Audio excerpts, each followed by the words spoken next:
చేసేటువంటి యువత వాళ్ళ పరిస్థితి ప్రశ్న అడగచ్చా? చెప్పండి. రైట్, మీరు ఇందాక అన్నారు ఒక విశాఖ పోర్టుకి వచ్చింది అంటే ఖచ్చితంగా అధికార పార్టీ ప్రభుత్వం యొక్క అండదండలు లేకుండా పోర్టుకు రాదు అనేది మీ ఎలిగేషన్. అదే కరెక్ట్ అయితే వేల కోట్ల రూపాయల, ఒకటి కాదు రెండు కాదు, వేల కోట్ల రూపాయలు విలువ చేసేటువంటి పెద్ద ఎత్తున మున్నెన్నడూ జరిగినంతగా గుజరాత్ పోర్టుకు వచ్చినాయి. అక్కడ గుజరాత్లో ఉన్నటువంటి ప్రభుత్వము కేంద్ర అధికారుల ప్రభుత్వం యొక్క అండదండలతోనే వచ్చాయి అని అనుకోవచ్చా అంటే ఏమంటారు?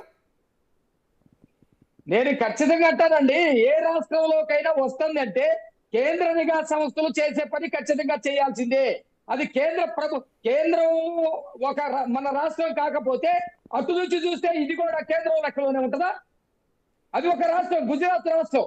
అదే అంటున్నా, ఇక్కడ రెండు ఉన్నాయి. అక్కడ కేంద్రంలో అధికారులు ఉన్నది బీజేపీ, గుజరాత్లో అధికారులు ఉన్నది బీజేపీ. ప్రధానంగా డ్రగ్స్ వస్తుందని విదేశాల నుంచి వస్తున్నాయి అనేటువంటిది ఉంది. పైగా గుజరాత్కి పెద్ద ఎత్తున వచ్చినాయి అనేటువంటిది. కాబట్టి ఈ రెండు అంటే ఒకటి విదేశాల నుంచి రావటం, గుజరాత్ ఎయిర్పోర్ట్కు రావటం, ఈ రెండింటిని ఎట్లా చూడాలి అనేది ఒక సీనియర్ పొలిటీషియన్ గా మీరు ఎట్లా విశ్లేషిస్తారని అడుగుతున్నా. ఎవరు నన్నే అడుగుతుంది? మిమ్మల్ని మాణిక్రావు గారు. నేను చెబుతుంది అదే. ముంద్రా పోర్ట్ దొరికిన దానికి అడ్రస్ ఎక్కడ ఉంది? ఆ రోజు వీళ్ళు చెన్నైలో దొరికినట్టుకే ఆంధ్రప్రదేశ్ లోనే కదా అడ్రస్ ఉంది. తెలంగాణలో దొరికినప్పుడు ఆంధ్రప్రదేశ్ అడ్రస్ కదా దొరికింది, కాకినాడ అడ్రస్ కదా దొరికింది. ఇక్కడ అడ్రస్ ఎందుకు ఉంటా ఉన్నాయి అని చెప్పేసి మేము అడుగుతా ఉన్నాం, అనుమానిస్తా ఉన్నాం. కాబట్టి వీళ్ళు పక్కన వాళ్ళ మీద నెపం నెట్టడం అనేది కూడా వీళ్ళకి అలవాటుగా ఉంది. మీరు ఆ సందర్భంలో ఇది మాట్లాడతారు.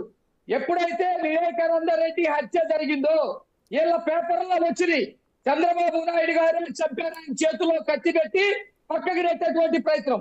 సీను కత్తితో పొడిపించుకొని, సీన్ చేత కత్తితో పొడిపించుకొని అది చంద్రబాబు నాయుడు అని చేపించాడని చెప్పేసి వాళ్ళే మీడియా ముందుకు వచ్చి వాళ్ళ పత్రికల్లో రాయించుకొని మీడియా ముందుకు వచ్చి చెప్పినటువంటి పరిస్థితి. అంటే వీళ్ళు చేసినటువంటి పనుని పక్కన వాళ్ళ మీద నెట్టేటువంటి నెపం వేసేటువంటి పరిస్థితి కూడా వీళ్ళకుంది. ఈ రోజు రాష్ట్రంలో కల్తీ మద్యం దొరుకుతా ఉంది, ప్రభుత్వమే స్వయంగా అమ్ముతా ఉంది. ఇంకో సబ్జెక్ట్ మాట్లాడదా మాణిక్రావు గారు? ఇంకొకటి సంధ్య ఆక్వా ఏదైతే ఉందో ఎలిగేషన్ వచ్చింది, మాణిక్రావు గారు, సంధ్య ఆక్వా అనేటువంటి ఎలిగేషన్ వచ్చిందో, ఆ సంధ్య ఆక్వా అనేటువంటిది మీదంటే మీదని ఇంతకీ అసలు ఎవరిదైనా ఏమన్నా తేలిందా? సంధ్య ఆక్వా ఎవరికి పొలిటికల్ లింక్స్ ఉన్నాయని తేలిందా? సంధ్య ఆక్వా ఎవరు? సంధ్యకు సంబంధించినటువంటి కోనం పూర్ణచంద్రరావు, వైసీపీకి సంబంధించినటువంటి ఈదుమూడిలో ఉన్నటువంటి నాయకుడే కదా. ఇదే కోనం పూర్ణచంద్రరావు కోవిడ్ టైంలో దాదాపు 50 లక్షలు ఇచ్చాడు. అది మనం ఎక్కడా కూడా ప్రశ్నించకూడదు. ఆ రోజు మేము ఎక్కడా కూడా విమర్శించలేదు.